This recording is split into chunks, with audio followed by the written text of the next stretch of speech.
ہم دیکھتے ہیں کہ دنیا میں بہت سے لوگ قرآن پڑھتے ہیں اور ہدایت نہیں حاصل کر پاتے۔ جملہ یاد رکھیے گا، میں یہ نہیں کہہ رہا ہوں قرآن انہیں ہدایت نہیں دیتا یا نہیں دے پاتا۔ بہت سے لوگ قرآن پڑھتے ہیں مگر قرآن سے مکمل ہدایت نہیں حاصل کر پاتے، یعنی یہاں نقص قرآن مجید پڑھنے والے کا ہے۔ اور ظاہر ہے کہ جب ہدایت نہیں حاصل کر پاتے تو وہ شرک پر، کفر پر، بدعتوں پر، ضلالتوں پر، گمراہیوں پر قائم رہتے ہیں، باقی رہتے ہیں، اپنی عمر عزیز تلف کرتے ہیں، ضائع کرتے ہیں، برباد کرتے ہیں، اپنی عمر، اپنی زندگی، اپنا وجود، اپنی کوششیں۔ لیکن یہ نہیں ہو سکتا، قرآن پڑھنے کے بعد انسان ضلالت پر باقی رہ سکتا ہے۔ خدا کی قسم یہ نہیں ہو سکتا کہ ان چہاردہ معصومین میں سے کسی کے سامنے روبرو آ کر بیٹھ جائے اور ان سے سوال کرے اور گفتگو کرے اور پھر بھی ضلالت پہ باقی رہ جائے۔ یہ نہیں ہو سکتا۔ وہ ان کے پاس سے جائے گا تو ہدایت لے کر۔ قرآن مجید نے خود کیا کیا تعبیریں اختیار کی ہیں۔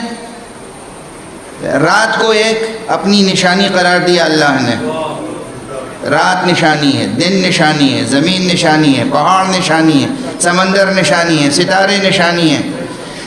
ہر چیز کو اللہ سبحانہ و تعالیٰ نے اپنی نشانی قرار دیا ہے۔ یعنی اللہ کی تمام نشانیوں کو انسان روند رہا ہے اور اللہ کا کلمہ نہیں پڑھنا چاہتا۔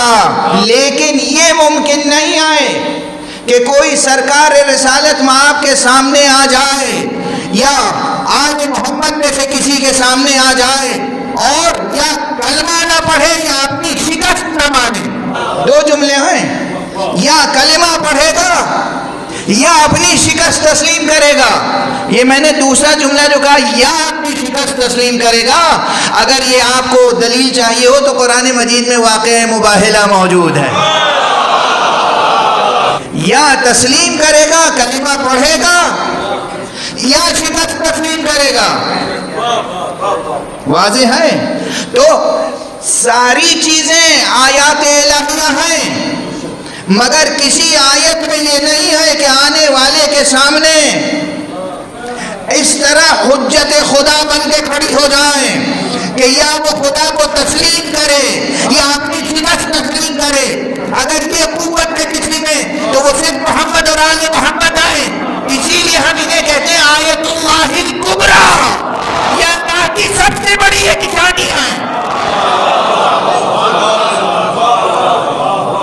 ہر شے اس کائنات میں نشانی ہے، مگر سب سے بڑی نشانی کون ہے؟ سب سے بڑی نشانی کون ہے؟ یا محمد یا علی یا آل علی میں، آل محمد میں وہ جن سے پیغمبر کے ساتھ منیت کا رشتہ ہے، جن سے پیغمبر نے کہا ہے کہ یہ مجھ سے ہیں، میں ان سے ہوں۔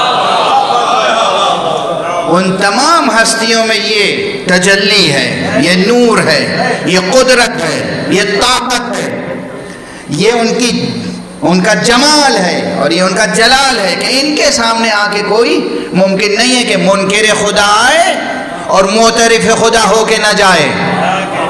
اگر منکر خدا نہیں ہے، اگر منکر خدا ہے تو معترف ہو کے جائے گا، اور اگر معترف نہیں ہوگا تو اپنی شکست تسلیم کر کے جائے گا۔ دونوں کا منطقی نتیجہ ایک ہے۔